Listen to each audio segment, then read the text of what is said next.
Today's lunch break, we are making quinoa and zucchini cakes. Augie Arifi is the chef at Bobby's in Deerfield. So we've got a little, what looks like a veggie burger. It's also gluten-free, so people with all kinds of food sensitivities can enjoy this. Absolutely. Well, quinoa is all the rage. It's the super grain, as they're calling it now, and packed with protein. Packed with protein and the like. And this dish actually derives from a Turkish dish, which is called mücver, which is a zucchini cake. And then we altered that and put the quinoa in it to give it a little bit more. And I think it'd be more satisfying with the quinoa in it too. It does, absolutely. Wonderful. Well, let's get started. So basically, we start out with grated zucchini here, and the thing that's important is to make sure that you squeeze out the excess moisture in the zucchini. Otherwise, they'll become runny, and you can't actually get a cake. Is what we want. Right, but you left the skin on there, right? Yes, you didn't even skin on. Just wash them, skin on. The same thing when we make the tzatziki later. The skin adds a lot of flavor, a little bit of crunch to it, and like so. Good to know. Basically, this is just get all your ingredients ready, and then just assemble. So all we do is we throw in our quinoa, which is cooked. Pre-cooked already, and we like to keep this in my house. Just keep a container of quinoa. We cook it, and then we just keep it in our fridge and add it to all our salads and other kind of things. Just that little extra protein. And here's the rice flour, which makes this dish gluten-free. And then basically we're adding a little bit of black pepper, a little bit of granulated garlic. Now, both of these are not hugely flavorful, so are we having to add a lot of spice to give it some... I add a little bit of cayenne just to give it a little bit of a bite, a little bit of salt.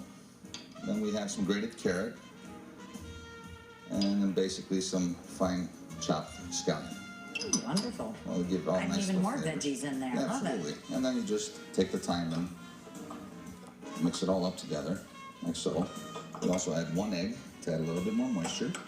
This is completely optional. You don't have to add the egg if you're vegan.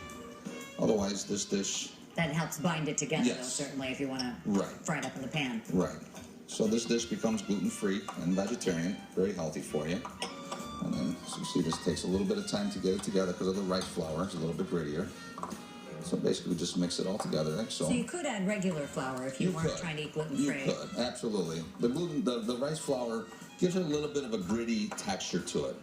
But if you don't mind that, then it's totally fine. And with the big gluten problem that people are having with celiac disease and all that nowadays, and just choosing to be gluten-free, that's why we decided to make it with rice flour instead. Oh, it makes sense. Absolutely. So. And you're right, not only for people with sensitivities, but I think a lot of people on diets find that they are losing weight if they're eating gluten. Absolutely. So gluten is all, our lack of gluten is all the rage nowadays. Also, just like quinoa is. So we sort of combine those two to make one dish here. So you see, it's combined. And then we'll just move over here and make our tzatziki sauce, which is a very classic Greek sauce. So you're forming these into a patty, and then you're going to pan fry them. Patty, and we'll pan fry them. So here we have our tzatziki. We just add our shredded cucumber, and a little bit of salt, some fresh minced garlic. And on this, you can always adjust all the flavors you want. A little bit of lemon juice, a little bit of black pepper. Nice, fresh, and light. And a little bit of fresh dill. Once we finally get into that spring and summer weather, this is the perfect dish. Absolutely. So just mix this all together, and you just let this rest in the fridge for a little while you're making your cakes. Now this batter can be made a day in advance and set in the fridge to set up, and then you can make it the next day, or you can just make it the same day if you want. Do you recommend, is there any benefit other than the convenience of it? Just the convenience. There's really no benefit otherwise. So basically, we got this nicely mixed. We have our nonstick pan here, a little bit of olive oil. It's very light. And then basically what we like to do is just take a scooper. We scoop out a little bit of the batter. And I think this is a little bit hot, so I'm kind of afraid of putting this in there. So we just basically set it down.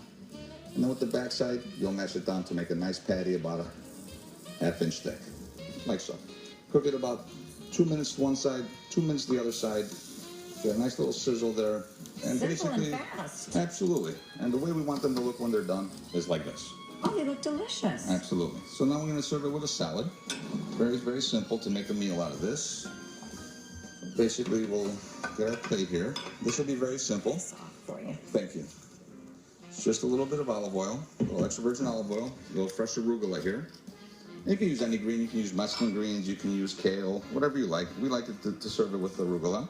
A little bit of salt, a little bit of cracked pepper, a little fresh squeezed lemon juice.